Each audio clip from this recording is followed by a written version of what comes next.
going? I'm gonna find somebody with a phone so I can call my family. If you do that, then they'll know where we are. Great. What if they kill us? Don't say that! There's no guarantee they won't. You're a black man that killed a cop and then took his gun. I'm not a criminal. You are now.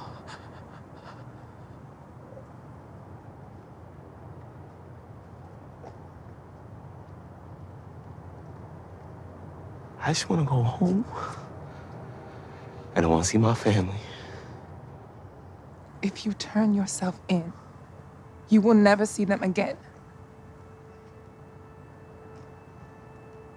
All we can do is go forward. There is nothing back there for us. Please, let's just keep going. So, Malia, this film is powerful, and we obviously police brutality is pervasive, and we've seen it so much depicted so many times in media and various entertainment platforms. But what about this story really stood out to you, and why did you choose it as your first directorial feature? I loved it because the script for me was everything. It was political, it was saying something, it was illuminating issues in the Black community with police brutality and so many of our struggles. But mostly because it's this beautiful love story as well.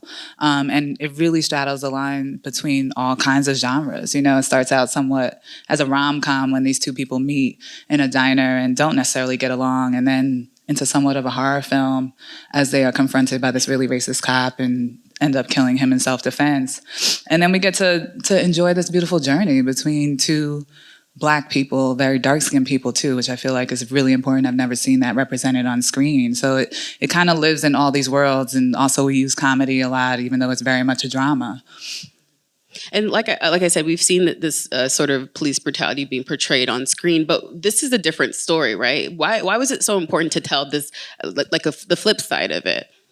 It was really important to show Black people as victors and not victims, right? We're always showing what happens when we're left on the ground and not necessarily what happens when we fight back, you know? And these people accidentally fight back and they become victors in a way, and maybe heroes to some.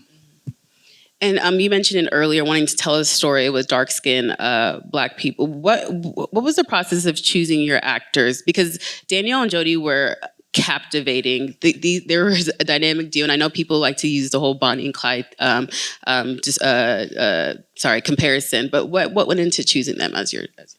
Well, Daniel was actually on the project before I was on the project. Lena had met with him, and he really wanted to play Slim, and I actually did not want him to play Slim at first. But because of our relationship, my relationship with Lena, I met with him, and in what was supposed to be a 5-minute conversation turned into, you know, a 5-hour-long conversation, and hopefully a long-time friendship and working relationship. But all I knew of him was who he had played in Get Out, and I didn't think that character was Slim. But that's just a testament to his talent because he's tremendous and he transforms, I think, with every role he takes.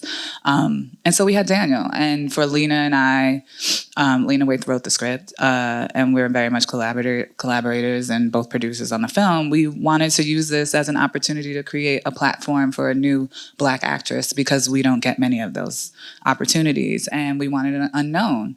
And kudos to Carmen Cuba, our amazing casting director, because Jodie was in our first round. I know, she's amazing. She was in our first round of casting, and I knew she was queen right away. And I had worked with her actually in videos and commercials maybe 5 years prior to that when she was more concentrating on modeling. She had been working on her craft, and she's tremendous, you know. And then we did a chemistry test between the two of them. We actually tested a couple other actresses as well. But she was the only one who really could stand up against Daniel's talent. You know, that was, I think, a really hard obstacle to find somebody who would elevate him and empower him, and I think they do that for each other.